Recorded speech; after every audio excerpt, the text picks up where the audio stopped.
ampa obi nim da obeba no kura ne sanke nyina beboaboa ye ho nanso ode niam bebre e de hinta yen ya we no so eka ho bie ni nyina eye nyankopon twrede ampan no ne nsa no nnwuma ne bi eno no aha eye Sompa 106.5 FM Accra Sompa 106.5 FM Accra Ghana Today brena so say yede somo na Ghana Today no eye ensemo a etwaguo de obon krata mu abefo ntintan fidie so ne ye ba akase mu ene ensemo a Ghana ho wo mu ne a edoso na editie ene ne edika ye bi ho krompa wonya nti bie no eno ene keka ne nyina bom ne ato din se Ghana Today na yede abrewo na abusia empanin se ntasuo nkonante nyame nkona menam menima pamfo ene yatena se ya ye be kirekire nsem no se ne yetie pepepe yemfa bi nka ho na yenyi bi nso mfiri mu yede ne nyina de abre o hye ne nso ebrepam ne bebia homa na tom na onso ode wadwenkire ede afa ho ede aba hye ne nso se oba o sima ne baako na obeka wasem oba na ode yenchi adodo enchi bebreba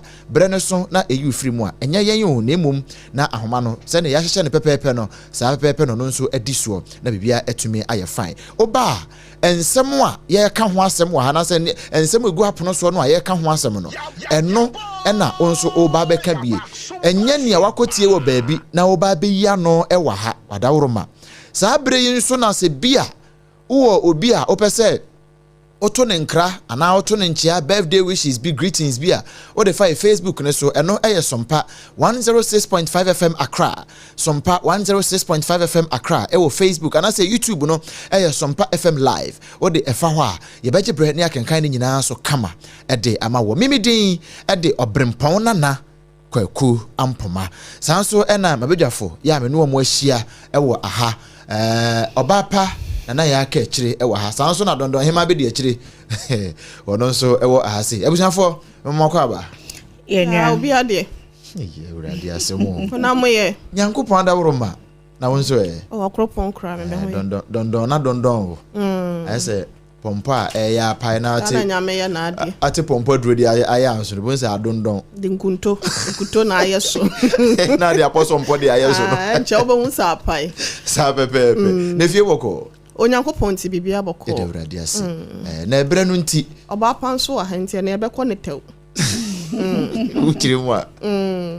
Which remote? Opentem, tell us your contem. At here for no so pentem. Sir, Papa. When you say no pentem, so the client be a better than a chin. I was all, you know, and your money to your yes, Cassam. I know the old grown will be a church. Cassam, the new one grew. You now don't know him, I bet you, and I didn't get away. And the new crusading guide and the kitame nothing so the Ghanaian publisher the Obokrata and Munui and the Shaman Samano pay. Okay.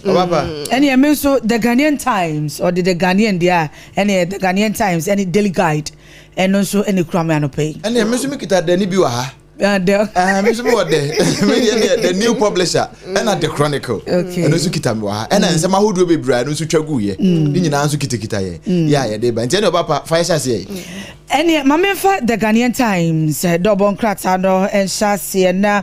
krata for ye to so do ebienu yenim asante memo de ekoso chese efri anano enra eno no mo chassis ye no ai na nya asem ketoa na ko nto mo chassis adwada no na day 2 ai asem ba ko minim se bia mo hu a enkasa akoda ho ai akoda bia okọ otumfo ho ekochia no Ghana force o montiase o ai social media o so montiase se akura ketekete utimi ko asantemeru ho da wo sabo na beti suman na ekasa o na no obi chemu se ti se de wo ka o mo se suman na ekasa no nananom na abetena no mu enti na obi kura che se ne ode ne sabo otumfo no o kire ne se nananom so o mu mpa ne da omo ne no ebekoso atena omo bebo ne ho ban nti obi hyeda kyekere ya e wo TikTok so am say Ghana for o ma ne hyede ama ne yakọ so ondue de ato no nanu oden so be ma ne no maduro anwuno e de wo bo ne no maduro na senko ya to da bia de nsabo ya fo na se bia wachi ana se bibi senti no o yesa ya na wa se te se de mpanyefo asante amambre ye fedodo memeti hey se minya kwan no se bekwa akọchia otumfo a mintimi nkọchia dabi nanso sahabre na uhu ne so ya akoda no wo ye titini pa wo che otumfo na otumfo so tiase so share video no a bonitinko say bonitinko o just say wow amambre twegu enti enra anano duada no na wo mo ehase enti wo share the Ghanaian Times ani mase ya asante himaya waden bonkum sonifo nyi eda wono mo a wo mo so mo ye eyie no we ye dotiyi ankasa ohima say dotiyi ankasa na wo mo eye e wo Ghanaian Times do bonkrata no any mono na yesi police for ukopia mu Tamale yesi police for akwa fire wo school Tamale Technical University yes wo makwa kotutu ho no ni nyane se school kwada no na wo mo ye kire wo mo yo demonstration e de etia school mpanyufo no wo se ekwan a school mpanyufo no fa so eje wo mo fees ejiji jiska bi a wo mo ntiase no eno ne nam so ma wo mo eye sa wo ye kire no e de etia nti yes se ne na niam esi e kono police for kire se enka ma woni shota enka ahwe a enka wo mesei school ejapade ne niam bi a se bio wo mo se be hadwen nti wo mo sheda ekoma woni shoot wono mo a ewonsam aba be piemu e the Ghanaian Times dobo enkrata ne emu na arawo sembi e wo kratafa ye to so emiensa e wo Ghanaian Times emfifi wono mo enkwanhie bi esi enra ena anano dwada no mum ena esi ye dwada no ewia no mienu mpemu a ena esi ye wa krom junction ye no no ewa briwa ewo Cape Coast emfifi mantemu Cape Coast ni wini bakwantem pon so ewo na yesi sabre ho semi nkwanhia esi ye na yesi nipa num ena kanana wo mo fam wahwe wo mo kwadodo no a enso eprepre mu odin popopa ya adopay Ghanaian Times kratafa ye to so emiensa no wo mo so ede eho amanebo ede aba na eno eda enchenyi a mamefa story way emfa ento so na oheneyere na wo so ode no ede aba yesi Catholic Bishop Conference wo mo se omampanyi on declare state of emergency e wo galamsey because we must send the MC kono so man panyi amfa amba ebe hadwen papa ene sa wukọ dunkwa ofen dunkwa nsuo no a me se de ohia ne sugar ene bread nkwa na ohia na wodi abom na na wonu mutie because milk ewom bibia ewom twisco aye tisco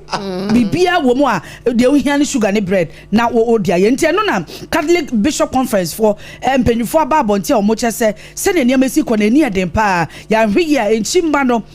anhwa wo mo be bre popopa ye kwaye wo mo se no ye nsu wo mo ye nsase ase bio ye de bedo koko afuo gru nkwa de koko na an ye do koko afuo ama se bio ye nchima wo mo aba benya so mfa so no Debi yesi ebe sei yensa ase no ene yensu anu nsuo kra yenye binim kale tete no me sorry mbeto yo mo se na o mo se nsuo efom nsuo na no o mo sanom wokwa ahaban na atiegum eni fefefefe eno na purify nsuo no sa eni fefefefe na nsuo nei ebusua enyenyenyenyenye nti anopeyi enwo amanebo enso abepremu ewo kratafaye toso enkron ewo the Ghanaian Times do bon krata no emu na boku ntu kwai osofo a wono na hwe yenwumesua wonsem so yewra Haruna Dusu ena wo kase wo se obesere bokufo mo madwo breo embra esense sene ntokwa ne esi ekono ebema nwumesua wonsem abafom yentimi sua de ene schools bebre ne atututumu ewo bokwa sane ntokwa ekoso no ntoso osra de hye ya wonmo wo emeburu nti tru se womo nyai bibia manenka na anya sumdwe nko a enwo amane bonso abepiem wo kratafa ye toso edu ewo the Ghanaian Times dobo enkrata no ensu emona ewono mo a sofo a wo no ene hwe ye nwumesua wonsem so yewra Haruna Dusu so esanso de atodwa se okopiem atifudu mantem ayi nkro Tamale wo se aban no afato ho so ese school sa sebio atitia pansam aseye ya wodi ye hwe enye yie no aban no afato wo se animanim ya no obehwe no wasiesie ama niema atumi akoso ya no pei kratafaye to so edu ewo the Ghanaian Times do bon krata no no enso e dia ba ma me first story we na me fa nwie kra na kratafaye to so du ebienu no ewo Ghanaian Times wono mo ano enrada o mampeni chondro mani mahama akwa e de aso akobofom na che se $10 billion yenim program bi Odehyieba was big push the big push agenda sadie we eba beboa ama schools anase infrastructures ya wo mo aye na yenwie na edaso esi we bia kamuram ene atate no wo de sasikai eba be siesie ni nyina na afei ya kwan atete apansam oba be siesie nti isika na ebusua nya sika keto $10 billion sofu gina ha say sofu Jeremiah on fanko cities mu na me hwade nti kata fire to so do ebienu no won mo ebo ehwo amane ewo eye the Ghanaian Times do bon krata ni mo Oheneyere. And they are not mame for the new crusading guide of Bokratsano and Twaso Irasami Jenfi Gold Board Director Yawano Echiano Nifonyi at the Hasenum and Watcher said Gold Board Clark's Gold Smuggling Rink. Nice away anording na ewa krata fair toso miensa ene edu ho ne nyina ne se enkrofo bi eyade a Watcher said wo di suma sidwa ewo yesika kokko ne ho na senia Gold Board ba ye wani abrese krodom etusu saso obehwe se be ya ye gold ho nsensem na se ye gudi a yetu ewo Ghana mu no etwa esefata senia empanyifo wo kokko board mo hyehye ne amade amakoko no wonom so ehyehyɛ ede ama gold nti no wonom aswan ko ewo smuggling so se wo a wonim na wodi bi be fa kwantia ana se bi a wodi bi be bumfumpade afa baabi no enya ade a wonsa so mu a wo be fa ne kwanu nti ye kase ya no wɔkyerɛ sɛ wachi enkofo bi ye no so wa reni wonum ana sɛ wahyehyɛ wonum a wɔde wonum ekwa akogina sendibia ama wonum so etimi ababeyi ensemwa no na da hasenum sɛ nkrofo enan ya de a obi bia da obeboa ama wonsa ka enipa nan a wɔka de wachi wo mu dada ne ho no 1 billion Ghana cedis wo mu de ma sa nipa kro no nti we said the asem sebe mame bon kwafo kro ni de hu wo manimu a pacho ukọ eye new crusading guide the Bokrata animu a wo be hu wo manim na momedi no eye Mohammed Afsa Putalan ena Abdul Karim Mohammed Nandoli Rafik ena Fe Sadiq Abubakari enipa nine we say ena Gold Board for etrese wonu matupia fejan wo machibi na so nipa nine ne de wo mu hwe wo munti no momwa na wonsa entime enka wonom sanso so ena eda ni mu ase no se na Obaapa esi ebo so no region will be left behind in big push roads plan as yewra John Dramani Mahama His Excellency Ghana man panyin enu ada fienya ewo nkra ha sedum no na nya asem ketwa wakopa wontoma big push project no wose se be ya mantam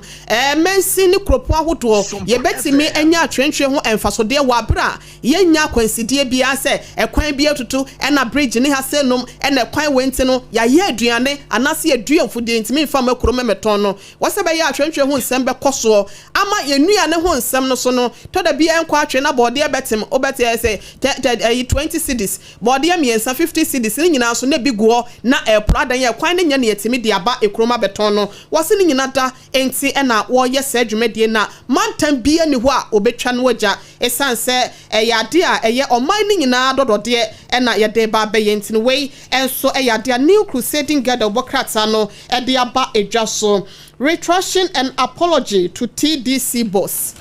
Na krate new crusading guide edin sembi ebetuja on 1st of September 2025. Wonum sem wo de ba ye nyina na akwa yesa ye wo mo de asembi ato obi so ya headline wo de ba ye no ene se TDC boss college no de pe mamenka ne ye no ne pepu aha sa ne din ne tie courage ayade a o kyerese wakwa koton saasi bi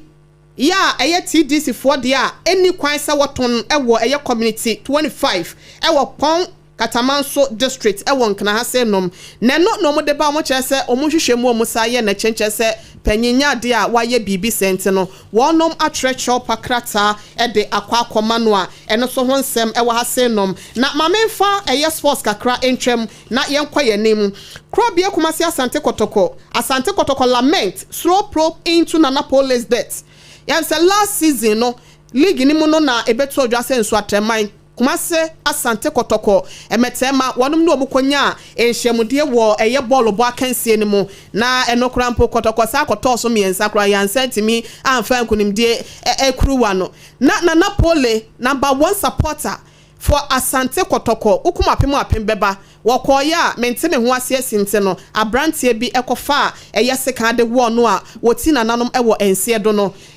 krobia kuma se asante koton company fo akasa ho omo se ye yu na se ye yu wan kasa oti ye yu ibone enu ntini hwehwe mu nu ya che dodo enipa wo yes ade no empanyimfo hu no apa won na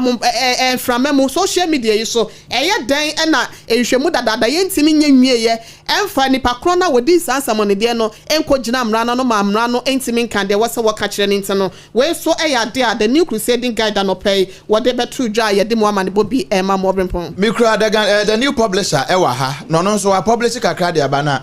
ne banner headline ye ode about say 4 million cash for you enipa nan ye abapa obo wo mudin ono so de abasa on de enye 1 million ono de eye 1 million each the da obi e trisu no 1 million Ghana cedis enipa for no 4 million ayo we ye near the new publisher ono fan baby ono te ye ode ba ye no che ba ko anu abeje 1 million hu omu nyina no na de abama akoma ko do omu bom so anu age abom enti hebrofo ode ba ye say 4 million Ghana cedis cash for you just bring these men alive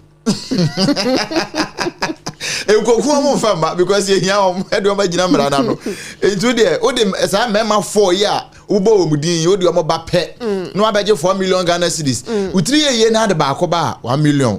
odi mienu ba 2 million odi miensa ba 3 million utimi do mo 9 nyina ba nso a 4 million na waje na bibia ye fine wonkwan ba de pa na university students ya almost ni police for ekobo ani and also the new publisher e de honsem kakra e de aba na opem so ni nua ba ya oye ne na esan so ye ne hema ayi a oye the new publisher enim ha e no de aba he was say lodge members no wo mo customer manhia rough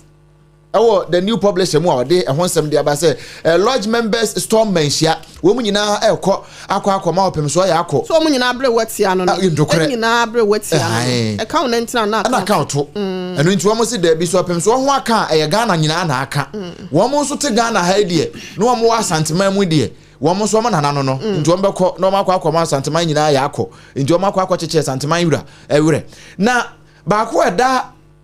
the new publisher mu ewa ha o say panic over esedun ketia for president 2028 Someone for Shase Kekasa, Yami Adomo 2020, second Mampani, John Dramani Mam was one cobio. When you in the term, we no pet Yadio Becobio. And a man for say, and here ye grumo said Dunketia, at an abba as flag bearer, and not as he put a patabibia chinkrophobi. The new publisher, one of you do more Okohu and say, eh, patabibripa and Hebron Crawford says, Dunketia, Woba no be Mampani e wo my Ghana mu e wo ase eno e wonsem kakra e wo the new publisher mu e wo hana ba ku bi wo mfinfin ha page 7 e wo the new publisher mu say banks e wo Ghana ha no wo mo hyase e tete 5% deduction on dollar withdrawals enti se wo kwa bank se wo kwa withdraw sika na ye dollar e na wo kwa withdraw ye beto 5%. This is $100 ya. You better $5. Enti the new publisher now they about hanono banks begin 5% reduction on dollar withdrawal. This is bank is withdraw dollar dia. You be safeguard ye sikano. Now so the dollar and abedi e wo man Ghana mu a. You better 5%. Unyani nyina eno near the new publisher and so de aba e wa hasia mabum sa de amawo. Any mamenfa daily guide do bon krata no entwaso na guidance so de aba nipa wo mo nipa nan ya posifo esusu ase wo mo smuggle gold no mo di kan bobo so dada no nsam aso aba bepie mo daily guide do bon enkrata no ensu emo na story bi ewo emfifi wono mo we Cadman Mills wano o mampanyi dada wonya ne baby eko yewra atamels ne nua ebema eno no doctor eka ne din ho na wakasa dia fa galamse to a ye tuo ewo oman emu na yese yensuo ene yensase ene ye kwaya yenchima benya no no so ede na no atumu se wo se enyenyenyenyenyenye ya wo kwhye no mampani John do mani mahama se emprepede na wo ya afa ho wo se enum ya wo se otimi eye bibi efa ho anope daily guide do bon krata no enso edi abana Tamale Technical University one demonstration na one ye no yesi nipa num eprepre mu odem pa e one man bonso aba be pie mu e wo daily guide na emfifi work at afaye to so enwotwe no Ghana ni nyumtuni maame ba ko a wagire din pa OPSC Esther ai ye nyina ye nim no na PSC Esther mfonyi eda kratafaye to so enwotwe e wo daily guide eni mase we no e entertainment na wakoye interview bi wo baabi en waka chese na kosem na nisum wasem efa na wade ho wo se emre so ye a no wo ba wade no wo se satam no waje ni din kakra na oye so ware ne na damfo ne bokosi atafre abusua eye a wo fa damfo no wa ya hweye won ne bokosi atafre na damfo ne frɛ no e ma mo kɔtena restaurant bi kra na damfo ne ka kyɛnse bebia waduri waji udin e na wo hwɛ wo fie nso a efie wo nye kokokokoko kyese ohia buburo nti ebeya se waso se wo be ware be ma na wo pese wo ware ne no oniska ohia dokoro de sese bi ade no wo kwa ware na ene wo de wo butua nso e ko ohia mu anesa esan se wo butua na ka se skanim enti wo sa ko ware ni wo na nka ebusua ne da wo so se nka eja wo ba be hwe ebusua no wo sa ko ware ohia ni die ne ohia no ebeto aso a osese ne na danfo ne tunfo no ase na na adwen ya asesa no kunu a wo ware ni wo ene wo ka ho asem no ose ni kunu a wo ware na mprempren ena na nipa no tunfo se nko onyan no no wonko ware be obi owuska be ma wo de ne ho owo cars wo si fie mienu miensa bi ene oso wo ware ni wie kura mpo na obetimi amana ka baako na ware ne busua enti PCS ase o tese ase no so wo fie na ni timo ye kisinme just say aye bebre wodwon won tiase but o se nyankopon kasa kire ne say meba be ma na wo ware no one ne wasa wo ware no nto so o to see peace over ahonyade nti o se nko ware sa futuo na nadamfo no etu no fu no se enko ware obi be ma o sika onya sugar daddy bia se bio wo sini fie no wo cars ne ade na o se nka hweyi anka bai na nka na wade no nka egu nti o se wo tu Ghana fo emma afu se awunya de de ye beto ye bekọ eja se ne ewu sika se de enye enu achi ya na apostle papa ye owu ye veze Christo asafo enye enu de ne wanye wo Ghana apostle Kwadwosafo de ne wanye na so akọ eja wo nti o se Ghana mebu ne titu na maya no emma mammo maye ni embriska esanse nkoko ware sika over peace o se isi na asomdwe no ne kunu buade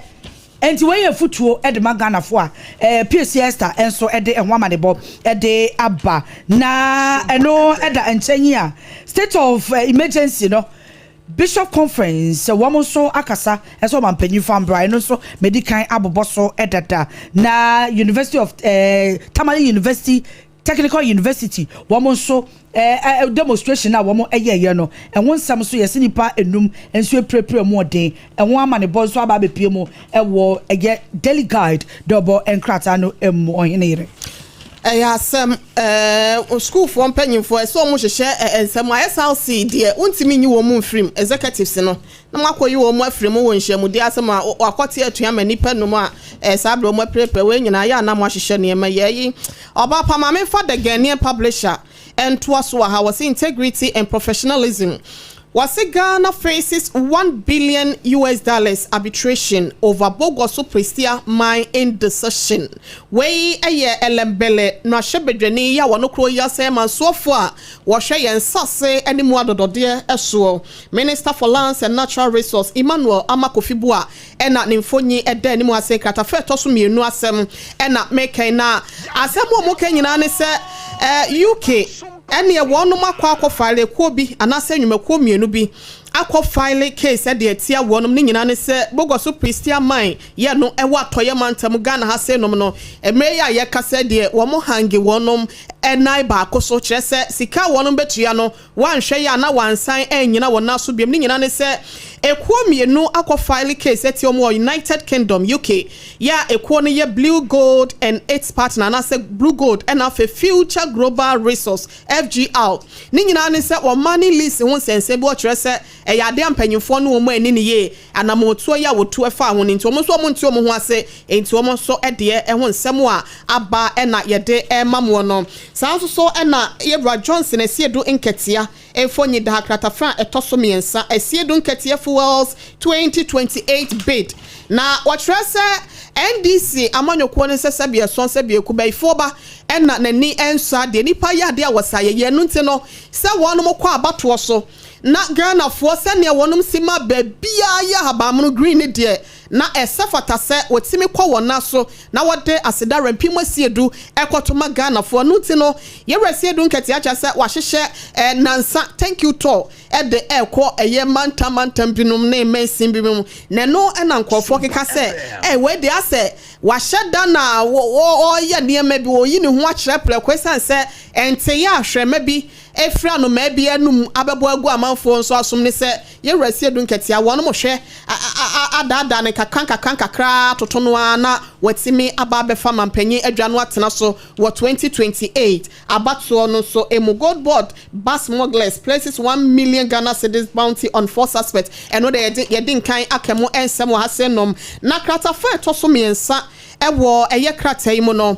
na Ghana Bar Association wonom ekendi force president no mame efuagate wode samwa tudwa ekrese empanyimfo ya edo omeye no amamleku ni ya wohehye pempam na fiapem ahenkro aduokro me no 1992 constitution no eya de a wonom hwe enye enhyehyemu kakra ewo mu esanse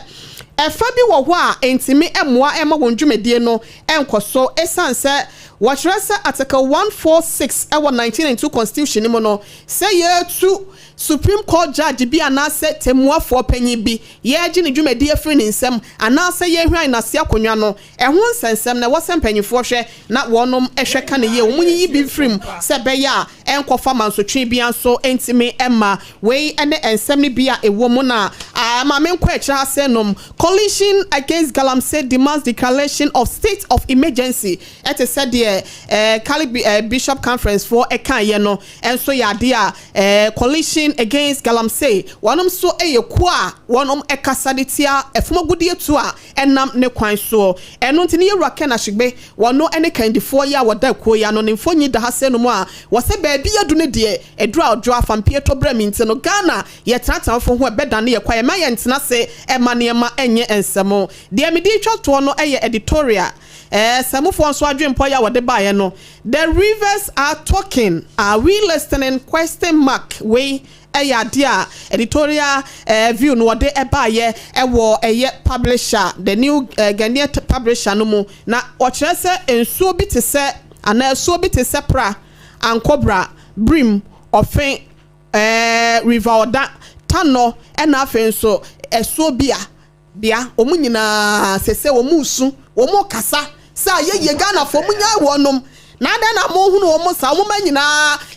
fish na wo mayi wo mo awie mo akwa ahwe yi wo ma fe de Galamsey mo de med ni ade na mo di kunkum mo nyina na say mo se wo mo ho aye fi ese Nigeria fo nso eso ye wo ho ene ye alata Cote d'Ivoire Togo Benin enkroto ye bembe ye nyina na sa ma be ye nyina no eso wo nyina ekonhia mu Ghana ntimi nkobi ade ya ne ho aye fi woduru ya na yes nso kane no eso to me pia timi say eye white esansa Ghana ne enso nani ete say so mo ho aye fi nti no enso ne ekọ meeting kurampo wa Africa ha say no mo Ghana enso te say tano ne dem bobo asu omo ntimi nkobi nti yes the rivers are talking, are we listening? Ye be listen there na ye jai Galamsey mo ho ato me de esi OBREMPONG the river one kasati ho you money o enso ne kasa o mabre eso wa Ghana o mabre o omo kro omo ye na menim se to me no mentimi hu am say film say dia ye de enu na kunkum to me ni nyina o se den yo bibia wa ahobrase enso unim se enso ye bambo kese de makrobia enti na enso adane dane hye no mimi kro me fa ho ye de wo kwa fa ayi fa dem so fa dem amponten fifi ho no fa anya fa de kumasi o okay ayi go so ayom so fa ho de me second home ni ho me papa kwotena ho boblent ho na me wie JHS oh fantastic wo se wo kwa fa de wo fra ko Odehyieba ekuro ni mu a eye fa de enso ho ne kese o wansa bo onim kakra asa wo ho ansa na wo kwa ayom so nso ne fa de hye so fa de ne ayom so hye so nso no ayi akasada ho enti sa no se ekuro bi mufo ba beto ahyem so a eso ntimi ya bambo de mamo hwe me kuro mo sira su kumase ya ho ankasa mefire eso oda ho ne da oda da ho wo kwa nso so ebebo ho be ne yase ni nyina enti eso o mu nsu ntini yentie wo mu ene ya memfa the chronicle emfa ento aso ha sei na mame asem bi wo chronicle ha sei o hwe chronicle ha page 12 a ne eda ha sei no kese pa ba ko eda ho eyese Accra High Court ya pani a wote adwamu maame Basila Ejetawia wote adwamu no wo kire se assembly member bi owo ayawa so north empatam ho ye frɛ no Prince Nuhu Ahmed na wo de no agina mra na no se wono defrauding by false pretext wono we issue bench warrant e de asi wono abu itiri so se yenkwache no afi do se bench warrant watwam na ba ko wa ha na meka ho asɛm no ye ambassador extraordinaire at the Ghana Prison Service Openi Ibrahim upon kwatin and ekasi was say Ghana prisons no prisons e Ghana han wo mu hia scanners a wo wura mu a ebetimi a scan from head to toe anya sa enkrofo e de niam hyehye wo ho e de wura mu de koma prison fo empo prison fo yankasa mukura akwa bonten koya adwuma no mo ba ne mo de ne ma hyehye mo amfa ho se prison officer di won achi no wo me bara ne ma hyehye ho no de ba be wuram na nso se scanner bi wo ho a wo mo fa sa scanning machine mu a ebetimi aboa ma sa ne mari nyina na timi yi e de afiri ho eno ho nsem kakra e wo mu a mabɔ mu sa e de ama wo na wasan so e de aba eno wo che se we de amanyosem kakra wo de aba wo ha se ukopie mu MPP mu a onimnyamfo Dr. Yawasadutum amanfo asada de na si apaso ene won peso wo mo horo no benkum nifa ekeka nsem a mfreni mu nsem animu ene won de fa no ho eno eye ne kasamafo ne ode ababonten so no kire se wo mo internal contest ya mo yi manfo be sheda de na ye tweapia ene wo mo horo no asa de no enye enti ya wo mo nyan se mofo adwempo e wo chronicle mu ene wo kire se enrampo the one krata ni bi de baye ya no a okọ CD dimpo e de bi baye a wo kire se o man Ghana mu se wo pese odi mampani e wo man Ghana mu na utimi di ni yie utimi wini a uhia beye se wanya kra nye $200 million choppable dollars eno na chronicle de aba ya se mufo adwempo kire se the rising cost of politics and the future of Ghana's democracy said ye aje se uhia sika kese ansana watimi ewura manwosem mu no na se Ghana hwe yi a ye ke mame nka bi no ye de na egura topre ya enya asim kuma akra ewo oman yi mu eno eye ne chronicle e de aba na mintwa bosompotaw na menkwa alata na wono a kire se wo mo ache obi a ono wo ye so notorious commander bi a omo frɛ no a gentle yahoo na ukopie mu ewo Eastern Security Network wono ye pani a woda no wono kro ye yi esan so ye pani a woda indigenous people of Biafra na IPOB ano womo ye armed wing ba ko wo alata ho a uyi nso uyi Boko Haram wo na to aso womo commander ya ye frɛ no se gentle the yahoo ni di ankasa e de ifi enyi eze okorienta womo ache no we nye prosifo na kwachi no soja fo ankasa ene kwakwache no a ho nsem wa ha say na blue gold wo mo nkomo a ma me ubo mu no eno nso wa ha na big push agenda no nso so eno nso wa ha say na ma me chronicle say yenkenkan mati asempa etrenum tichemu aduonu enum mati asempa etrenum tichemu aduonu num eno na wutira anye ye na prosi ne chi wo kwan so se kwakenkan eno no prosi fo binum ene draba fo quotation ya wo mo tayiye pa de ma droba for no Matthew 5:25 ubi ho me kan brofo no hansa na kan brofo no or say make friends quickly with your opponent at law whilst you are with him on the way. Matthew 5:25 mo afi what was so that your opponent may not hand you over to the judge so you may not go to prison. Wanya. Aye, Matthew 5:25. Ichemu num no. Wose wo ne wo nkrobo ni wo kwan so no. Wo ne no emom ntem. Na dabi nkrobo ni no enyi wo anhye otemuafo nsa. Na otemuafo no enyi wo anhye osomfo nsa, anase osomfo nsa. Na wanfa wo ankoto afiase. Asem Tunu obi wasamo ade ne nka ne ya. Enti se prosi ni chiw. Kwadubo ni chiw a. Ewo kwan so a. Ne nka no kwan so ha nsa na wadu court. Kwan na ka sa asem. Bible na ka. Onene kan na wo ntremu na ode ma no ene sei wo trase no na asa na Bible na ka o de kan bi o de enkwaya ni o see make friends quickly with your opponent at law whilst you are with him on the way. Eti police for the drivers wa sana ena wo kan wo ansa na wadu bedru court wonya do court pa do koma judge enti wo adwe yo say no ntina police for no so binom ejina so eto da bia na yen settle no on the roadside the Bible kura na kan ontu aya so de wo Bible wo phone so bi Matthew 5:25 ene wo kro boni nka ne he ya kwan so ansa na do pie mpani anim nya sa bakwa afiase no enti we ye chronicle kaka de ba na ansa na ebekọ yanim no hyane so se nyame adom efiade be na awotwe eye sompa obi bas eye 26 September 2025 na waka na sa na ya na manfo nim se wa akiri okena chi fiade yi na awotwe pe eye sompa FM Accra ye ne Yas toothpaste ene ne toothbrush ena aka bom ede dwumadie ni nyina ede brewo na ye kọ domidwem a ye kọ no eye ofri domidwem na do ani kyerɛ wo kɔ crossing hɔ no a baabi a God First Coast Store no ɛwɔ no ɛne adehyeman edi animhwɛ no ya de kɛseɛ num hɔ no ɛhɔ ne yɛkɔbɔ yɛsesen enti baabi a wote menka bia ya abra hɔ ɛnyɛ no nko a ne yɛbɛyɛ yɛde sompa efia no pa no nsia ɛde kosi anwumrɛ no nson dwumadi a yɛdi nyinaa no yɛde kɔ abɔnten hɔ yɛbɛba hɔ kula nsa na no nsia no onum na yɛwɔ hɔ ne yɛwɔ hɔ enti tumirika na hyia yɛn hɔ na abapa ni made baako yem omo a eboa yen te say Yas toothpaste and the toothbrush ene o mark ato kese no nyo no nko awo time herbal mixture obapa time wo so kan ye ho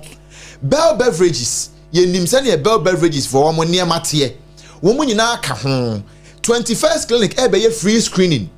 e de am manfo and afei multiple quest say be a open platform now they are your program be open say obo platform bi na de anase nua de mpo na open na open screen LED screen yi bia na LCD screen yi bi e de asi ho na wo ye program ni nyana manfo hwe screen kese so a e multiple quest wono madawroma wo mo so ka ho e na Twisco energy food drink wono so ka ho wo mo ban nyina no enema a wo mo ye nyina wo beche bi wo ho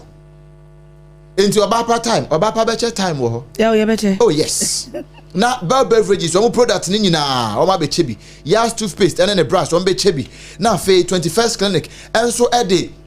free screening e de ato aso sa de amount multiple questions so e be cheche ne mo ye nyina na fe Twisco energy food drink enso nia papa no a unya bi no mo na fotre enche wo no eno so wo mo achebi e wo ho bo moden na bo wura mu efia de be na wotwe e wo do medwem be kan ye ho na ye nyina ye nsom nia wo akoma so a wo pese wo ka no be kan ho sanse bia nyo bia ne benya kwan aba so mpa fidie so ha abeka ne obeso woka ne momuduru ho a ubenya kwanya no Twisco energy food drink eye aduane papa aduane no ahodo nyina bi wom ono so eka ho bie ya wo boabo echi dom ama bia timi aye kama pa ena fotre no ewo mu no a entime nchew no ne ena foto no unya no na unya vitamin B C D ena iron enso e dia fam promacid of adawroma ena won dia ba enye na ewo adwama so ba bia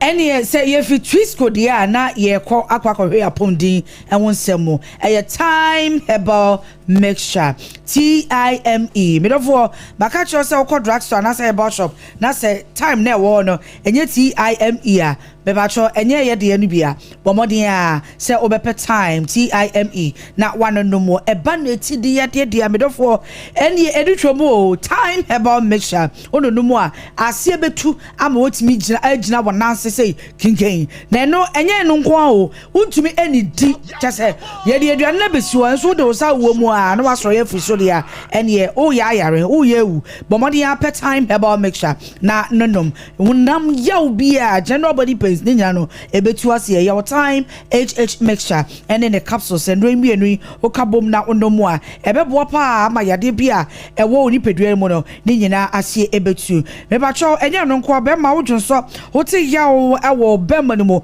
wodwonso a wo chemo ansa na dwonso no etumi aba ye time HH mixture ene ne capsules ebusi immune system no nkobo no ema ahode timi bem ema utimi agina abrane ena afei yade bia ene wunya time HH mixture ene ne capsules here ebebo na etu ase oba maka cho se usiesie ayimfe wono mu a se bio ebeboa ama ohene no ewura mu a wo say yes wo your ba mu anya se wo betwi makeups na wa share big 10,000 epia bonten ena yesa wo your ba na emom ye be fra oba party se de ye fra bi oba pa idi ene e wo se wunya time HH mixture ene ne capsules na wotimi anonom nsuo nkitenkete pampan bi e wo ahimfe wono ni nyina ase ebetimi etu ama wade wo ho emandom emema so etimi enom bomodi aso bebo wura mu e wo herbal shop any pharmacy shop bia no eya sasa per time herbal mixture and our time HH mixture ni mienu wonye bitu abetimi aboa friend na otafrija owusu ageman e wo 0244417669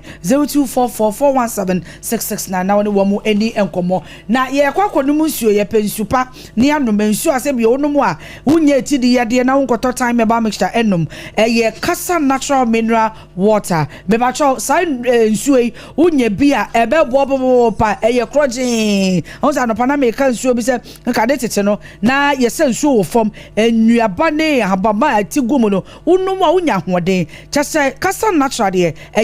nsuo a ye kroje na ye de eye enti bia wo ye wedding wo ye chese birthday parties social gathering bia ya obehia nsuo na ye kasa na mineral water wonye bi no abetimi aboa koba bia ye to nsuo bia ya bodi no obenya ebi anom ye wo bottle na ye wo sachet de na afei ye wo dispensers and so ubenya epi ebetimi aboapa from payfo e was 0206469430 and 0303965780 now ne wo muni nkomo ye twa kwan e wo Taifa Accra ye ne Bok Hospital na ebe pepepe na ye didi na Odehyieba special local food se ne ebekwa akodi enuane ahodo ne nyina bi de ekoto no nananom buchia so ama enne yato ne nyina egu no wo pe no ho pampa empotompoto akanche anase bia wo pe edibi fufuo na wo pe ene nkwan bia bi wo banku anase bia wo pe abetie wo pe mutuo wo pe tozafe wache jollof fried rice anase de na wo pe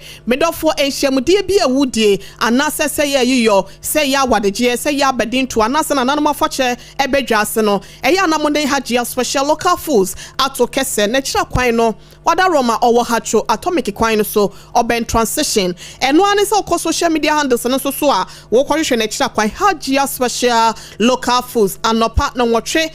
pepepe ye kasaka akra bi na aduane no aye krado na 8:30 anwumre ansa no aponti abrebi abekobia no aduane wo ho ye odesene sese anase ne no enkasa e wo 0246359921 0246359921 anase 0594797215 na onje so na enu achi medofo se wo didi na wo num idie from abone ye ne ye humi ka mu die ne chese de fifiri achichi baby ba ne nyina dan eden ya yade beba na yade ba me pacho enkonante nante ne nsesi kansa adaje wankasa ne ya no wabre kora wo se mampem ba bi mpodwe yade bia betena wo so wo se ne ne den eti se bia sisire kwablafo anase bia aprenkens ma na ho oden ne ne den sa na tie de a wada roma wunya nhia me dimafo herbal sentence ya Dr. Tam da so yade akura nko bia wo de bretia wa bi no wate ne te e de afiri wo se ye stroke and ya de wo sisi na ye wo ya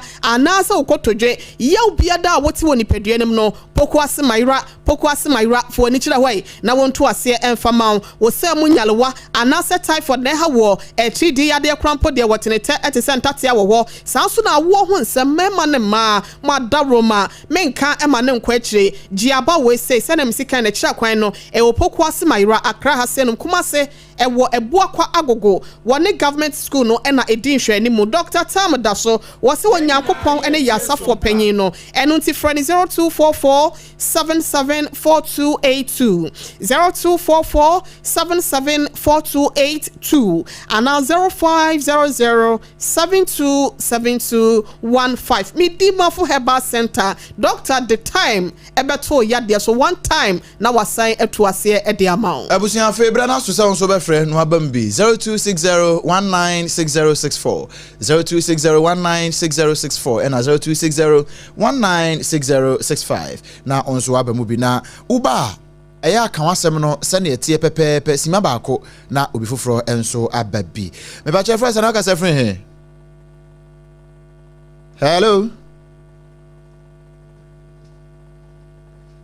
hello mete won ka o hello my say yebenya no ewo ahomane so na yede no atoa so ewo ahase enso enomo yeah hello bajo atemeka yeah hello afede mu ye mete onka hello bajo France na ka say free he afede atom pa again mo mi ka je bro fan ko beria ageni mo bajo yeti o yo mamojuma yo anopensu ya me di divine selection amai menchiamu na permission na menchia onabo by a champion e wututu na namo kakra wo komeni ena nka me na sha chairman if can come with mo mamran tere me yebu ai nkokra ko no mabre ena atafia on super for national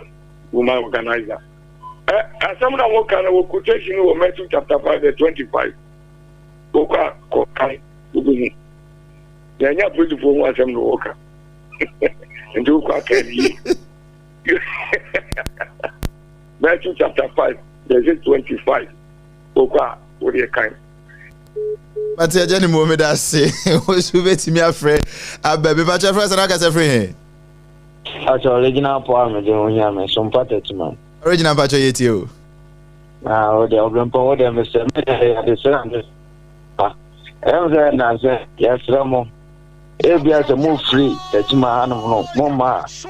na ma ya announcement ni ati ko se news na ye nya bintie ene bi ne se bia maka fie na meeting with ko da na so a keneze nka menya mo ko antie ti mo je na te sompa tetma mo no mo nka sa se bia wo mo fa program na ma ye Martin Penifoti. Right, yes, yeah, that's the honor so de out there aba and on minimum penifo e taking note e wo ho. But first and I can say free here. Just do ni day. Ya electrician. I am patch my inti we.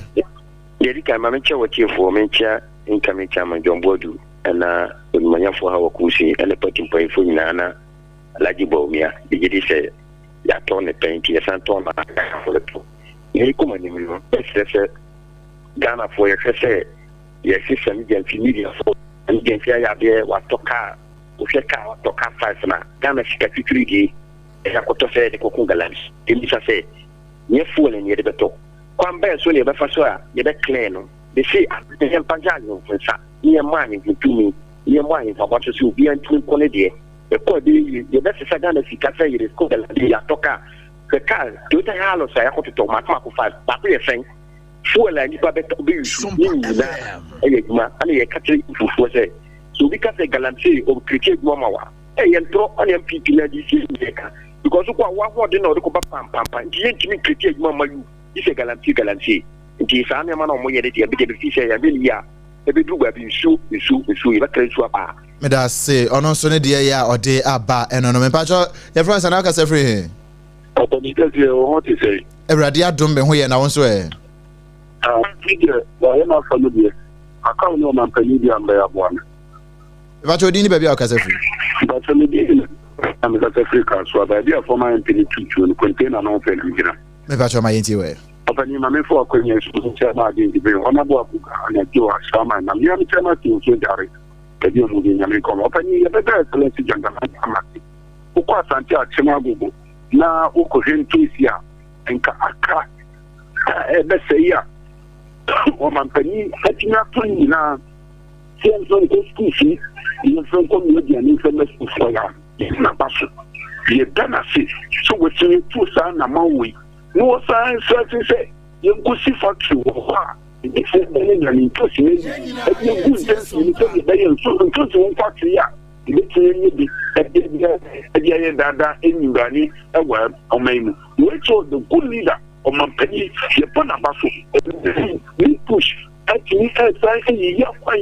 actually, I'm a yapaya banner, actually, I 14. There I Harry, and Yamay, which was a good leader, ye, upon a bustle, your best opportunity. But say, Medas, your nonce, Nadia, Odehyieba, and no, so bet me out forever 0260 196064 and 0260 196065. But your first and I'll free here.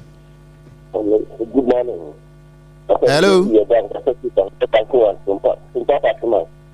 Question my Sompa. I know I'm on this. Why?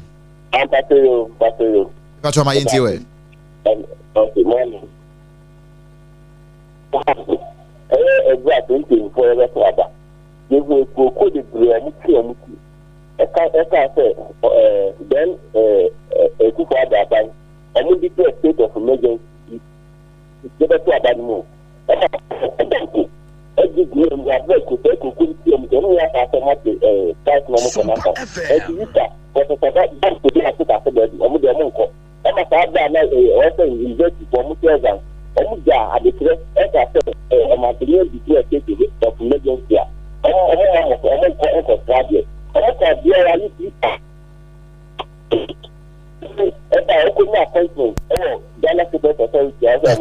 Okay. Your point is well made. Line and so a breaky pant. Mr. Yana next time, waiting a year, dear mammy. Patch first and I'll get a free here.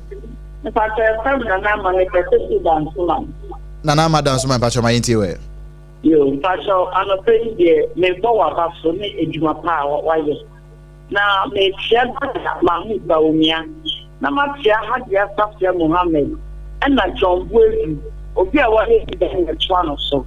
Now, that's here. Mammy, I'm sure by our pay. President Ghana, yes, no one of the boy. The more is the job for one for my yet to the now. You may share, and you have my ever. I trust. They will charge or what to charge party. Let's for president or do when you look so. I might be too on your court. So anything watching you, I still look at their farm now. As so far. Oh, and you know, you're not so down for any man, and buy a hotel. You're 12 months a year so. Everything one about them one. You're not so down for. So when you have to say again. Meda say Kotobe Kuma no na dwenkyere eno no sabe adwenkyere so etese hwene po obia na ne die mpache first na ga sefre he Odehyieba ne ne akafia phobia am kasa think me pacho yo yinti wa akafia mo yedika ma mentia mo na mentia adwuma efo na me pa kwanya kase ntia incoming flag bearer Dr. Brane Champo na mentia Jessica Diapempon General Secretary and Safia Mohammed Nso Eko Uma Organizer. Kanka body Eko National Chairman. Openi never be koso or Mampeni your mama menuma in fact Koji cross. All more and one or can say universities now first year follow. Ono obemo mu fees bia says omono omuntia. Ya me ho pass back or UPS. Or no everything there, man, and a new church. Okotemare University, technical university, see what and run now. Ofe, idea of Mampanica, so first year for on the 43 nearly. On the next, the matter of base, here and there are 2 students. So I'm almost cut a Sanya Mana enforcement and penny for ɛmɛ kyekye no ɔmo yɛ demonstration a masoma politifoɔ mo ɔmo punkwala yi totɔɔ na bɛfrɛ Ghanafoɔ a motie 2028 deɛ wahɛyɛ a meda se 2028 ɛwɔ ahɛyɛ kafiafoɔ bi adeɛ ɔde aba no mepatwɛ nso bɛtumi aba mu bi yɛfrɛ sɛ no akasɛ frɛ he ɔpɛnika deɛ anafa nyame asom bi nka wo nka wɔn so mpatwɛ ɔdi ne sɛ no akasɛ frɛ he mpatwɛ wɔyɛ wɔ ne abɛɛma nana amoafo a mɛkasɛ fi ɛsubɔ ɛwɔ adeɛ nsuo ano for instance nana amoako mpatwɛ ma yɛnti wɔ ɛde ka no nkyɛ incoming national chairman ɛyɛ honorable Boakye Agyako the girl ɛde the past level deɛ yɛhia animdifoɔ na ɔmo odu a ɔmɔtumi aka ne kure anim na ɔbɛdi party anim na party na afa ne tɔpɔ papa ne na ɛmi onyam aseɛ sɛ yɛrɛ wɔte Agyako ɛsɛ sɛ ɔbaba ɔbɛyɛ deɛ yɛnyɛ deɛ support ɛka wɔakyi bɛyɛ kyɛ ma yɛ deɛ onye bia ɛmɔmu hyeɛ afa ne ka seɛ ɛnɛ mehu amamuofo amamuo tantan sɛ NDC amamuo da because sɛ yɛto abama yɛ jɔndɔma ne maama na ɔfi ɔba ma yɛ nsuo ne yɛn nsaase ɛho atɔ na oyɛ meet the press ne ebisa ɔsɛ galamsey fight no ɛde na ɔyɛ a ɔsi sɛ yɛsɛn nsaase yɛnya gold no deɛ gold no deɛ ɛboa wo ntiro yɛkɔdo sɛ nsaase ne nsuo no anaa woyɛ ɔmampɛ sɛ ɔgee saa na woyɛ nipa bɔnefo a ɔntɔ ɔma yie ɔmpɛ ɔmanfoɔ yie nti yɛsɛ nsuo ne nsaase no daate nkyirima ne ba nsuo bɛn ɛnɔm bra bɛnom nsuo bɛn ɛnɔm bɛba bɛnom obi asɛm bisa ɛno no ma memfa last call mpakyɛ frɛ sɛ na wokasɛ frɛ he hello Dabi say party you're Brian a champon about Mestre Ghana Food in Anama MPP for say baby MPP Adroni near Joshua who didn't finish or the MPP Abu Makadana for Eddie and Akobosha Assassin the Zan Zapam a bar in NDC for share Ghana for Mebune Ghana for the on mobile on the Magana for Aku school free a university free no and free no muno and an increment I didn't talk any H220 at the university ahodo the shall say or baby said they said the unia and Katia the unia day no I said should opposite side and into quite between a first why this year no and say MP before the kind of bra you can before original man kaboom a you are champion now abaji Ghana free a nada amamu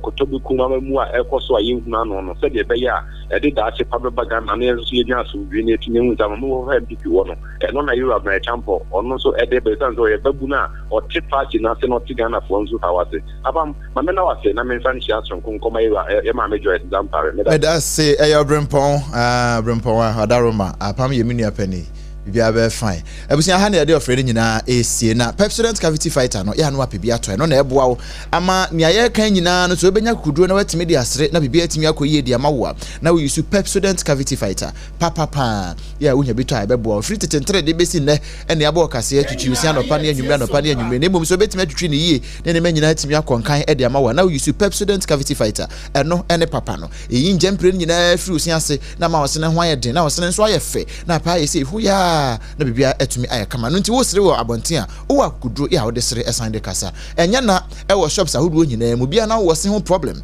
na wo pe obi ene no akasa wo ho unya doctor bi anka na be kasa free the number see free doctor na na kasa 0800 161000 0800 161000 na fe onimpani abo eho enkomo o messages kakra ye ba ye e wo Facebook no memfa bi ento aso wa hatew emfa emawa Maswood Edifri Kumasi Bantama or say Galamsey is a national disaster. It could jeopardize the country's security and endanger the lives of its citizens. The government must take drastic measures to address the menace. Onone dia ya ode aba enono keke Africa so Honestly, said President Mahama has come the Ghanaians, has come we Ghanaians. When we were in opposition, he made noise to President Akufo-Addo to declare a state of emergency. Now, what do we do? Odehyieba and the teacher could you messages you are say the government is failing already. Less than a year into its term, it's quite sad that by this time next year, the cedi will be at 15 to 16 cedis per dollar. Odehyieba and Nana came and over for say good morning family, fantastic morning program presentation by all standards. Also a day Abba and Nono Keki. Co-Mensa Pillar 2 and also say fighting Galamsey is one of the NDC's campaign promises. JDM, please remember your promise. Nedia Yaude Abba and Nobusia aha and Yadu AC African Tanka Aya Crado at the tip of sports at the Brewo. Yeah, I'll tell you, and Candano Ayame or Brempona Nakwe Quampoma, Minimini Abanum. Obaapa nana ya ketwe na fei. Ohene mame ekua yebo asia mabronya brewati na obrempon enua be mabako Collins Jemfi o Pimso radio e wo Kumase ne papa ninpon Mr Jemfi da Fomontino me amabre wati anso ka ho me nana ya enyina nana nti sakra wo no ya na wotwe aye ba besimu ye de ohema yie no dot ye ni wia na wotwe no ommeja ye na yentimi nkokrai papa ne ye nana no onka fra e manidwe modwi Safo Kantanka Crowd at the tip of sports. Etwaso. Mamenka bibi kakra fa makoma mu hene ho nkyerɛ wo. Ɔbɔ me ne mabusua ho ban. Me de no hwɛ mabusua. Ti awon to aso so kwa awon to aso so. Hwɛ, mamenka kyerɛ wo. Me de mama sire da ne da. Me de no kyerɛ papa. De tiri kwa sabe bia ye obi wɔ hɔ. Aba, emeya hyase bio. Nti mu ranom na mo kanfo mo saa. Oh, Debbie. Pepsodent 200 grams for no asem na ye kan you. Eye kokoko. Pepsodent kokoko promo no nie. Eye Pepsodent kɛse dada no a. Na ye de 25 grams aka ho. Jewo de na ba wo busua ho ban. Na hyɛ wo semu de. FBA aji gadi nkrat wo yi. Na fa na moko. Yeko ye train wo garden nim. Na me pray ne. Mama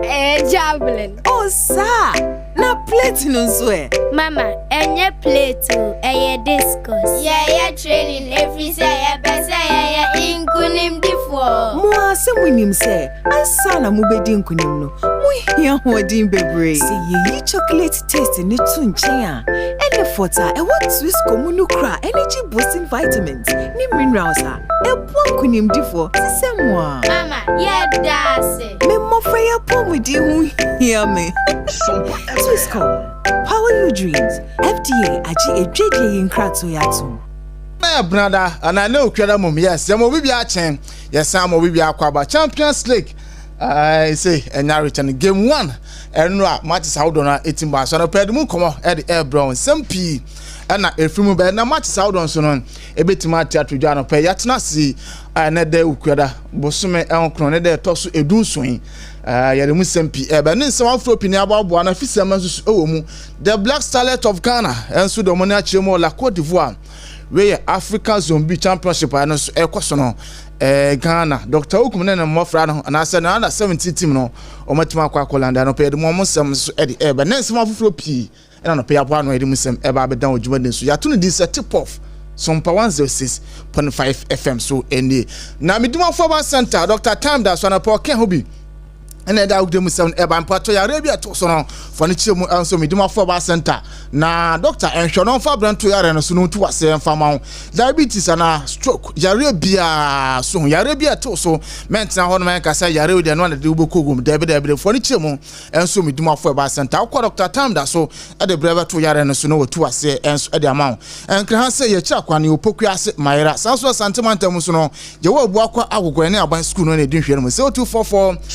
774282024 77428 kasa mineral water no pay one so eke hubi ene da wuje mu nsem no enso e de eba na de tense open super papa enso e de adu tuma me pa cho me kanfo kasa mineral water ena e de ama de tense se mo mtunton so awa abonten masa me ko tunso bi anton so ne nsan fa yare mfa ma amanfo no eba ne se ha adwene na open super papa ato no nya sika da gubutuma e pa cho ko je kasa mineral water no bi na ton de nya sika anso fa gubutum eno achi no edwuma kwa hold am pensuo there is small offices ni nyina amfo ne nchem enso kasa mineral water ya so na mambra na mamajibi na bibia anso entim enye kama fra 0206 46943 0206 46943 number 4 enso enjo so eno achi sompa obi fano ha anyakopon adma abosum we ya abosum enkune de toso aduonu nsia ye fie de be ne na otwe enti no wahye ne so e de ama sompa ye tabu sompa fia sei e de atoa e wo dome market enti ba bia oten kan fi bia no na wo hye na bibia so etin aye kama so wemna obo afo no pay o maso asnan yɛde agudwe mu nsɛm no ɛba na tentam so yɛn start wa Ghana Football Association enso aswe na onum sɛ ɛyade a FIFA ɛna GFA enso ɛka bom ɛyɛ ɛnam yɛsa 3 days workshop ɛdema referees bɛsɛ aduasa ensia na ɛno na dwuma de ne nyina no enso etimba na wiye nti ɛno a GFA enso so ɛna sɛ workshop amoyɛ ɛdema referees no ɛno ne nyina nso ɛtima aba na wiye na sɛ akɔ kama a referees ne chima we no abom ama season awrami enama so ebetim afan so amount we some Ghana Football Association asɔre ba no pedum sem ma ewo dwumade no so na ɛda so ja efina so no onum sɛ ɛno America to sɛ FIFA CAF eno achi GFA o ma sa kan buma o mo sa organize workshop eno eye ne 9 ena o mo ye enso e dia ma league club si aha eno achi no stakeholders o mo mu no na ha mpanifo enso eye ena 9 workshop enso e dia mo na eno na adwumade no enso etime start na owura first Kurt Edwin Simon Okraku our GFA president na eno a otim didi ko mo kakra after say CAF and FIFA safety initiative omo yadama Premier League stakeholders no enu a ket ninsemeni workshop which was intended to have safe stadiums in the workshop. Clearly, since our president took office, or when he was offered a chance to serve football on the African continent, one of his foremost promises has been to deliver football in a very, very safe environment for all consumers of our sports. Delivering football in our stadium, in our areas, on the African continent, and at all CAF organized events to ensure that lives and property are not only safe. Enti we nsema ye reference Kurt Edwin Simon Okraku na je se enu a wo kirema ya da na ni age se FIFA hene ka fa kan buma na omo so mo ba boa amaye so no on ba organize workshop e de amaye clubs no se be ye pia na se janchi pia la e kosu no bibia so no e betime aye kama hen so de amom se be omo so clubs no kwa omo supporters no omo betima engage omo no mo to omo fo na nem omo so kwa ya omo ko huye no omo so aka kire omo supporters no na se supporters front no ya be omo so enom supporters ni ko hia no mo tima church om se be na league ya ekoso no watwu antwi ene ntawanto pia ya na eba no ento enso ebetim atwante no asema yewra kete de tuja no achi no Gaka chairman owura fensa Jonathan enso di nkomo kakra ede nkomo sei atuja okay eduma bi aka fo asese ense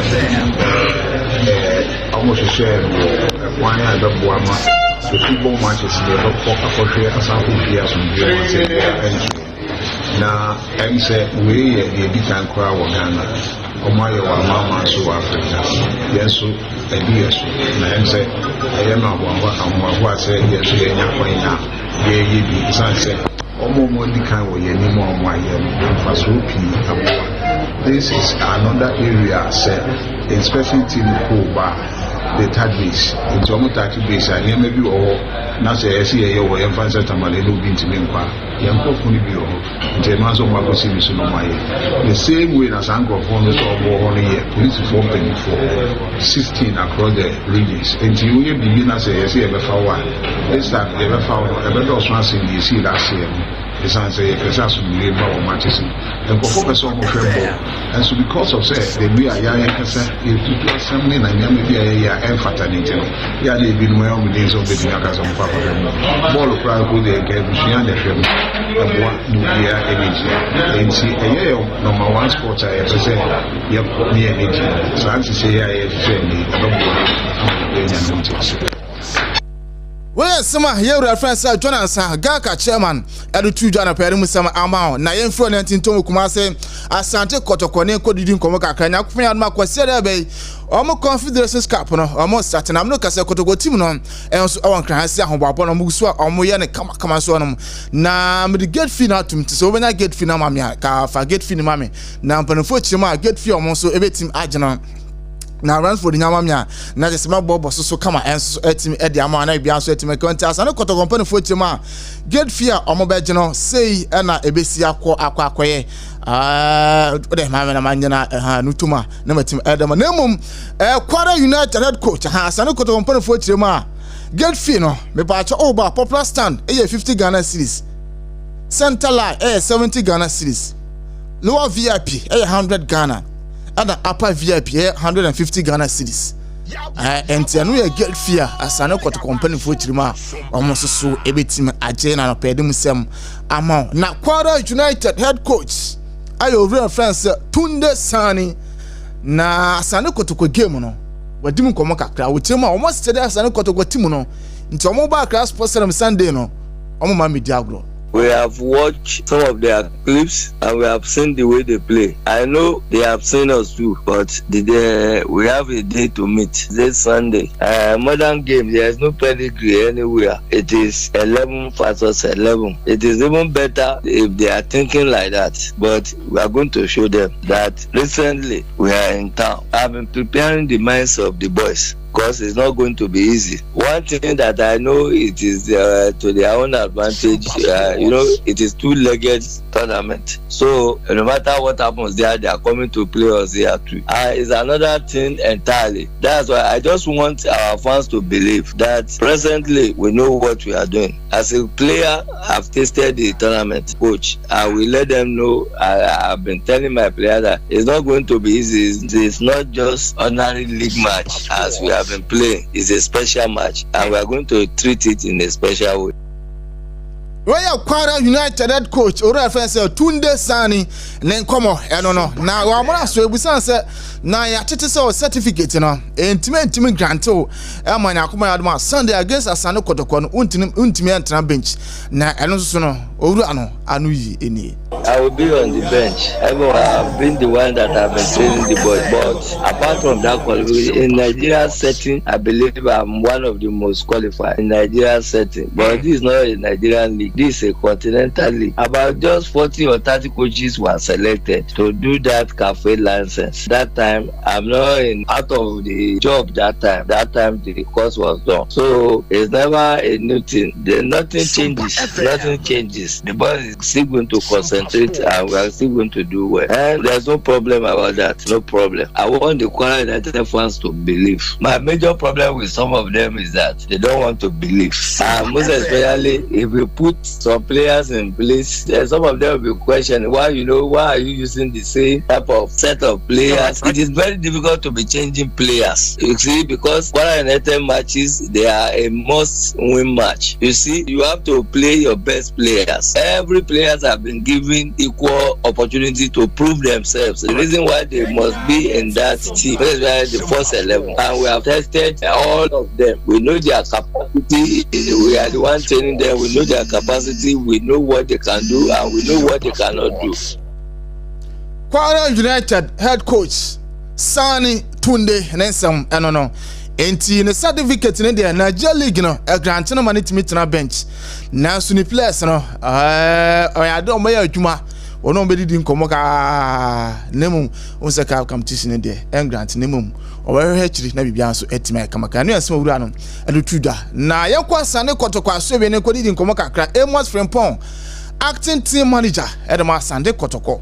wono so akasa kakra de form game e ba so no 2 players no for na yentie OBREMPONG futua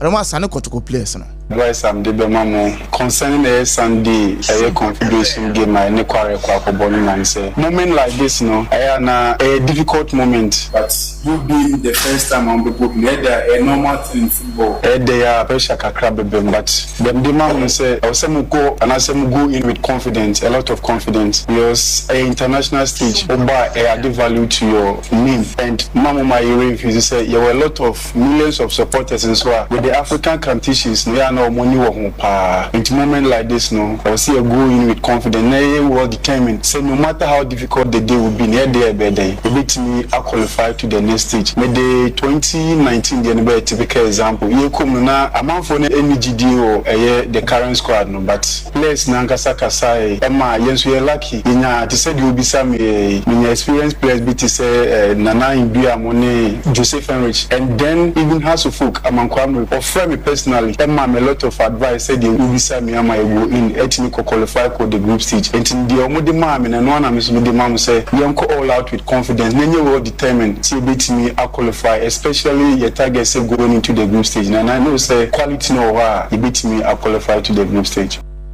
Me want to summer OBREMPONG acting team manager Edema Kumase Asante Kotoko Edituja internet is a football and anua na one asane kotoko players ne bi na edidi nkoma ha na mo so atibu amane ya no pere musem e de amaw ewo dwumade ne so na yenko amanane na yenko didi nkomo kakra nso amanane na Elmina Champions League no enso etimi ba so na yenko amanane yenko didi amanane nkomo nso kakra na bibia nso entim enye kama na medimo for ba Santa Dota tam na so na po ken ho bi sanso akasam nu awota e ka ho bi na no pay yere agude musem yere eba sompa obi van enso ejina chi gidi na yenko foreign na yemfa foreign tech bet no enso entim to asna me ba so msa no Champions League no match sahodo na enso etimi eba so na me ba to se na sikwaye Atletico Madrid se Atletico Bilbao etifie ama Arsenal ekohye no 2 PSV Eindhoven enso etifie wo hye baako Emma Junior Galen ekohye ne miensa enso ho no no akinu Benfica etifie hye 2 Emma Karabakh FK ekohye ne 3 enso no Juventus hye 4 na mesa no asa game no enya asem kitwa kwa Juve hye 4 Emma Borussia Dortmund enso hye 4 ho no Real Madrid hye mienu na de tense Marseille na di kan to Atletico Madrid ebeteka enso eno akinu esa nya winning goal enso nteno Madrid hye 2 Emma Marseille enso etimete kanu eba kwa so na no Thomas Space ese ba kuma Pierre Ranso no antimi anti na after the game eno our son memes no na owura France Mikel Arteta after some question 2-0 as ohonum no Arteta edidi nko kakrase after the game Mikel Arteta. Mikel, congratulations. How pleased are you, not just with the result, but the way your side handled the performance out there tonight? Yes, very happy. Very important to start winning away from home, especially. We all know how difficult it is to win the Champions League away from home. An incredible atmosphere of football, so passionate, so much into the game, and yeah, we have to earn the right to start to increase the probability of winning, because they made it really tough the moment that they were very physical. And they won a lot of duels, especially in the first 25-30 minutes. It wasn't that fluent, but we knew that in the second half we will become more dominant, more of a threat, and then what we always discuss, the finisher making such an impact today that is a joy to watch, because that means that they feel very connected to the team. What pleased you the most about the way your side managed to make it through that first half? About 21 summer, or friends, Mikel Arteta, nice and run and Yaji Papa Bassana boys around, and so Timakwa require you want to come, and so the man Arsenal team now, or both players senior, and so about 21 summer run on, and the 2 jar. Now, young court now said, I don't know who and a matches I hold on, and so 8 members, and one came on.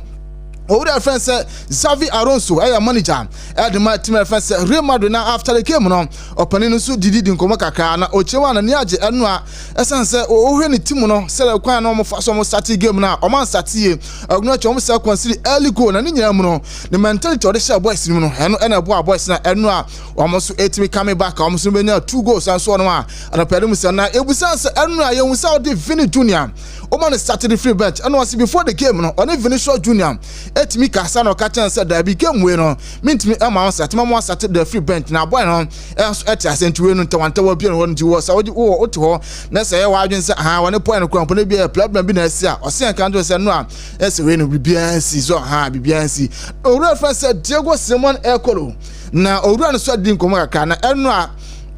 anasi nyakupan aduma ene one so airport dey tell Liverpool no pon item a very difficult game against my friends say Liverpool and so honum na owura no chema ene obody tell Liverpool no be the last time otena fe ni Liverpool boy no o se Liverpool ntene so otena fe so e dey abana se obehwe se na bibia so no ebetima kwa kama so na metima fe se Real Madrid ye dem nsam ma United for ene anope nyame aduma na match Saudi na so ebetima ba so Chelsea toa Defense Bayern Munich Allianz Arena. No defense Enzo Maresca Chelsea against Bayern Eneno. First of all, you know already since last season that I always like to go game by game. You cannot think about the final or semi-final if you are not able to win games in the group stage. And it's the first thing. Tomorrow we have the first one against a fantastic team that probably is one of the 3-4 favorite. Into a small reference, Enzo Maresca, Edo Antinese, when we take match after match. Now, ultimately, when the first game, I want to make a so group, and I say, we no qualified the free group on aqua semi final. So, group phases, and now we don't want to take match after match. And when some run on Eddie Atuja, now, yes, some sounds a game, Yanka Sangasano, Ukwa way, Ukwa say. Ayentie Enzo Maresca. Bayern in this moment probably is one of the favorite one, but we're gonna try to do our best. Gary, just point. And Enzo Maresca net is an game no Ochema Bayern at Fienti Bayern the favorite say or Bayern so no ebetima na so na the boys no omba adwuma enya say Bayern favorite nti omkwa akoko mu dabi omkwa akwa adwuma kama ti Chelsea mo boys no so mo come no na Nicholas Jackson yabusa no say na akwara na adwuma e Chelsea na say ne ahe obetima future e de tiamo na Nico amanfo agisa wona no before so be features no na ntawantawa all muntam na no so no chene say anyway, me personally, again, I didn't have any kind of problem with the Nico, and I don't have any problem with the Nico. It's not just Nico Janas and Nicholas Jackson, Ransford were down for no Panichima, and I saw Nini Assembia. And then some Enzo Maresca had a 2 down a hurricane, and I'm over the chat tells you. Now, I guess English teams, and feelings, at the same. Yeah, I think the rivalry was a good rivalry we had, especially early on in my Tottenham career, you know, with the kind of that Pochettino era, and we had a lot of tough games, good games against each other. So, yeah, I think playing against Premier League opposition, there's always maybe a little bit more expectation around the game. Obviously, maybe the Chelsea fans don't like me as much, and when we play Arsenal, the Arsenal fans don't like me as much, but It's when someone else Hurricane Edward na just say obeja ne ho no ma hwese Bayern bibia so ebetima akokoma no obetima na Chelsea supporters no wo mani eheda enye no wasan se no obobo eda tie mo atama bra na se mra na wotora mo space no anytime bi ombe sha Chelsea no na Chelsea supporters edu ba bia na ya tem die na da wo se ne sade no ye be se hu bi Allianz Arena na da Chelsea supporters no any enje no ho na so nyinam eyadwuma na oye na ya na ngi se always bia no ohun English teams no se ye wo say na si we no it's a UEFA competitions no always be anybody so English teams no and so until we some Hurricane and 2 jana and Liverpool has about Atletico Madrid no real onslaught and so didn't come kakra. Yes, it's again a very difficult one because Atletico Madrid has done so well in La Liga over so many years with Diego Simeone. They were even able to win the league twice when you face Real Madrid and Barcelona. And they've been twice in the final of the Champions League. So this again is a team that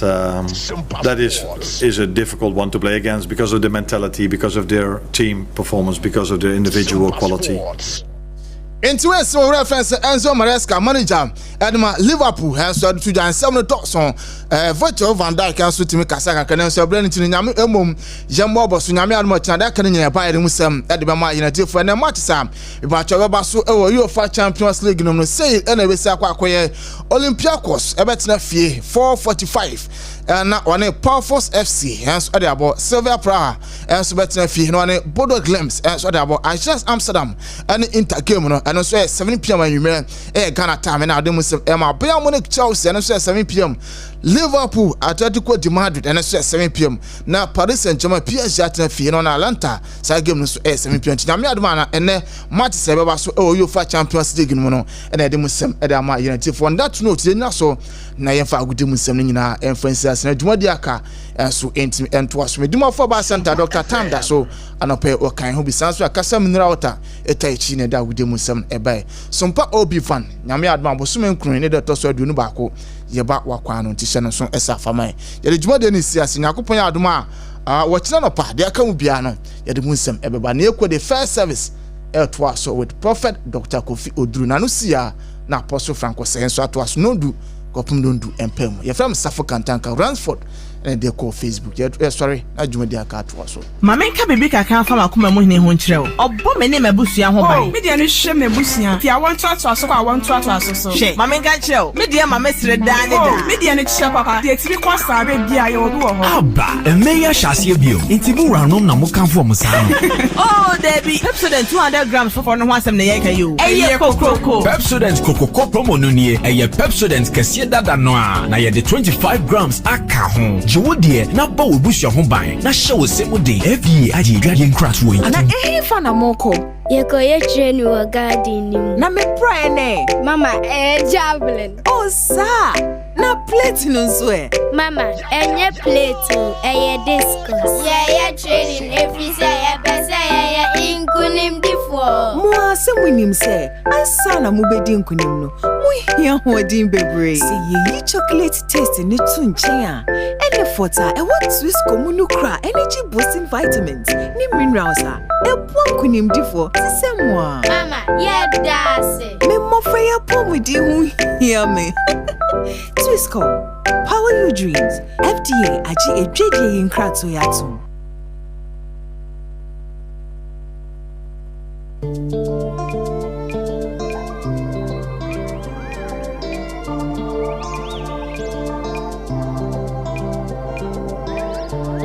Sompa pretty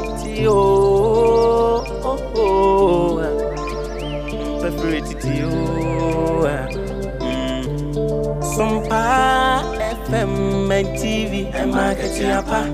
Sompa dia sasiso many